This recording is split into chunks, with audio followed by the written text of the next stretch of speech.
Assalamualaikum warahmatullahi wabarakatuh. Saya Lisa Nur Aziza, nomor absen 20 dari kelas 11 MIPA 4. Di sini saya akan menjelaskan cara perhitungan pajak. Yang pertama, beberapa pajak. Yang pertama adalah pajak penghasilan atau PPH, kemudian pajak bumi dan bangunan atau PBB, serta pajak pertambahan nilai atau PPN. Yang pertama adalah PPH. PPH diperoleh dengan melalui perhitungan 6 cara. Yang pertama adalah mencari bruto. Bruto dihasilkan dari gaji per bulan dikali setahun. Kemudian setelah bruto diketahui, lanjut mencari total biaya. Total biaya diperoleh dari biaya per bulan dikali setahun. Kemudian setelah total biaya diketahui, kita langsung mencari neto. Neto sendiri diperoleh dari penghasilan bruto dikurangi total biaya. Setelah neto diketahui, kita lanjut mencari PTKP atau penghasilan tak kena pajak. PTKP ini sudah ditentukan dalam Undang-Undang Nomor 10 Tahun 2016 dari Menteri Keuangan. Di situ terdapat 4 pernyataan, yaitu yang pertama, wajib pajak bagi seseorang pribadi sebesar 54 juta, kemudian pajak untuk seseorang yang menikah sebesar 4.500.000, kemudian untuk pajak seorang istri yang berpenghasilan dan penghasilannya digabung dengan suami sebesar 54 juta, kemudian untuk seseorang yang memiliki tanggungan resmi tercantum dalam KK minimal 3 orang, wajib pajak sebesar 4.500.000. Kemudian setelah PTKP diketahui, kita lanjut mencari PKP. PKP adalah penghasilan kena pajak. PKP diperoleh dari neto dikurangi PTKP. Setelah PKP diketahui, kita lanjut mencari tarif pajak. Tarif pajak di sini ada 4, yaitu yang pertama, jika PKP-nya sebesar kurang dari 50 juta sampai dengan 50 juta menggunakan tarif pajak sebesar 5%. Kemudian jika PKP-nya sebesar di atas 50 juta sampai 250 juta menggunakan tarif yang 15%. Kemudian jika PKP-nya sebesar di atas 250 juta sampai 500 juta menggunakan tarif yang 25%. Yang terakhir adalah jika PKP-nya sebesar di atas 500 juta menggunakan tarif pajak yang sebesar yang 35%. Setelah mengetahui cara perhitungan PPH, kita lanjut mengerjakan soal mengenai PPH. Songka merupakan seorang entertainer dengan gaji sebesar 20 juta per bulannya. Kemudian dia selalu menotal biaya untuk pengeluarannya selama setahun sebesar 8.200.000. Dia mempunyai seorang istri dengan pekerjaannya sama tapi hanya dengan gaji sebesar 4.500.000 dan selalu digabung dengan gaji suaminya yaitu Songkang tersebut. Dia belum memiliki anak dan tidak mempunyai tanggungan siapapun. Hitunglah PPH Songkang tersebut. Hal pertama yang harus kita lakukan adalah mencari bruto. Bruto sendiri diperoleh dari gaji per bulan dikali setahun. Maka kita harus mengalihkan 20 juta dengan 12, yaitu ketemu nominal sebesar 240 juta. Kemudian setelah bruto diketahui, kita lanjut mencari total biaya. Total biaya sendiri diperoleh dari biaya per bulan dikali setahun. Karena di soal sudah tercantum sebesar total biaya selama setahunnya, maka kita tidak perlu mengalihkannya dengan 12. Nah, kemudian setelah total biaya diketahui, kita lanjut mencari neto. Neto sendiri diperoleh dari penghasilan bruto dikurangi total biaya. Maka di sini kita harus mengurangkan 240 juta dikurangi 8.200.000 sehingga ketemu nominal sebesar 231.800.000. Setelah bruto, total biaya dan neto diketahui, kita lanjut mencari PTKP sesuai dengan undang-undang tadi. Songkang adalah seorang pribadi, maka dia harus wajib pajak sebesar 54 juta. Kemudian dia sudah menikah, maka dia harus wajib pajak sebesar 4.500.000 dan dia mempunyai istri yang berpenghasilan digabung dengan dirinya dengan suaminya, maka dia harus wajib pajak sebesar 54 juta. Sehingga jika ditotalkan semuanya, maka akan ketemu nominal sebesar 112.500.000. Kemudian setelahnya kita mencari PKP.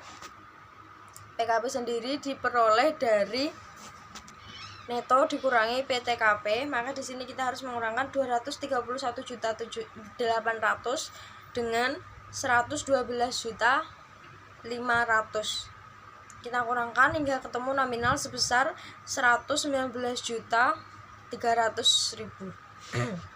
Setelah PKP diketahui, kita lanjut mencari tarif pajak. Di sini kita menggunakan tarif pajak yaitu 5% dan 15%. Untuk 5%, maka kita harus mengurangkannya dengan 50 juta, sehingga di sini kita mengurangkan 119.300.000 dengan 50 juta, maka akan ketemu nominal sebesar 69.300.000. Kita sisihkan dulu. Kita menggunakan tarif pajak yang 5%, yaitu menggunakan nominal yang 50 juta. Kita kalikan 5% dengan 50 juta, maka akan ketemu nominal sebesar 2.500.000. Kemudian yang sisanya tadi 69.300.000 kita gunakan tarif pajak yang 15% karena di atas 50 juta. Kita kalikan 15% kali 69.300.000 maka akan ketemu nominal sebesar 10.395.000. Nah,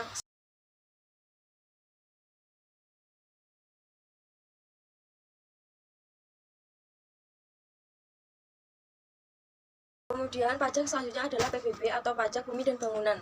PBB sendiri diperoleh melalui 5 cara, yaitu yang pertama mencari NJOP. NJOP sendiri diperoleh dari NJOP bumi ditambah NJOP bangunan. NJOP bumi diperoleh dari luas tanah dikali harga tanah, kemudian NJOP bangunan sama juga diketahui diperoleh dari luas bangunan dikali harga bangunan. Kemudian setelah NJOP ketemu, kita lanjut mencari NJOP TKP. NJOP TKP biasanya diketahui dalam soal atau tidak sudah ditentukan dengan pemerintah, yaitu biasanya berjumlah sebesar 10 juta sampai 15 juta.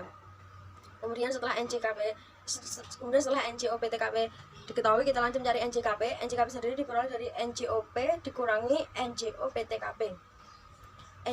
Setelah NJKP diketahui, kita lanjut mencari tarif pajak. Tarif pajak sendiri diperoleh dari NJKP dikali persentase tarif pajak, kemudian dikali persentase kewilayahan. Persentase tarif pajak ada beberapa, yaitu jika lahan perkebunan di daerah ibu kota menggunakan tarif pajak sebesar 0,5%, kemudian jika lahan daerah menggunakan 0,3%, kemudian jika daerah khusus perkebunan, perhutanan, atau pertambangan menggunakan tarif pajak sebesar 0,5%. Kemudian persentase kewilayahan sendiri ada dua, yaitu jika daerah pertambangan, perhutanan, serta perkebunan menggunakan tarif persentase kewilayahan 40%, jika lahan daerah menggunakan persentase kewilayahan yang 20%.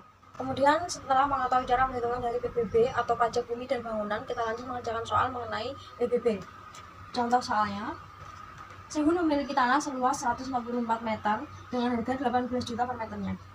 Kemudian di tanah tersebut didirikan sebuah bangunan dengan luas sebesar 121 meter dengan harga 7 juta per meternya. NJOP TKP diketahui sebesar 10 juta. Hitunglah PBB terutang dari tanah tersebut. Hal pertama yang harus kita lakukan adalah mencari NJOP. NJOP sendiri diperoleh dari NJOP bumi ditambah NJOP bangunan.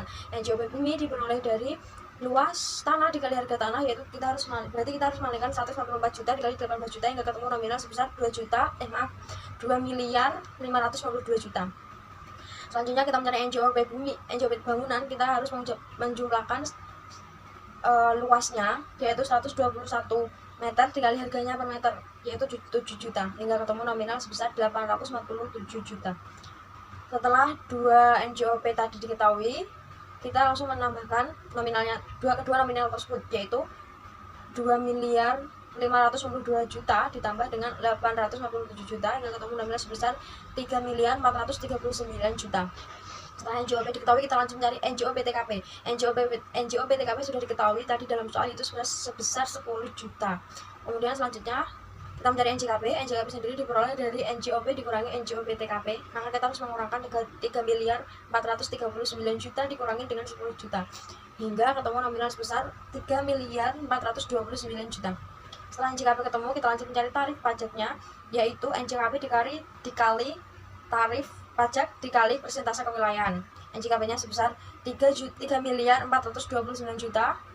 Karena ini lahan daerah, maka kita menggunakan tarif pajak yang sebesar 0,3% dan persentase kewilayahannya sebesar 20%. Kita kalikan NJKP tadi dengan 0,3%, kemudian dikali lagi dengan 20% hingga ketemu nominal sebesar 2.057.400.000 rupiah. Jadi PBB dari tanah sewa tersebut adalah sebesar 2.057.400.000 rupiah. Kemudian setelah cara perhitungan dua pajak tadi, yaitu PPh kemudian PBB, sekarang kita menghitung PPN atau pajak pertambahan nilai. PPN adalah pajak yang dikenakan pada setiap transaksi jual beli barang ataupun jasa pada wajib pajak orang pribadi yang mendapat status pengusaha kena pajak. Menurut Undang-Undang Nomor 7 Tahun 2009, tarif PPN ditetapkan sebesar 10% untuk penyerahan dalam negeri. Kemudian tarif khusus 0% ditetapkan untuk ekspor barang kena pajak, wujud maupun tak wujud. Kemudian ekspor jasa kena pajak, kedua tadi itu menggunakan ditetapkan tarif khusus yaitu sebesar 0%.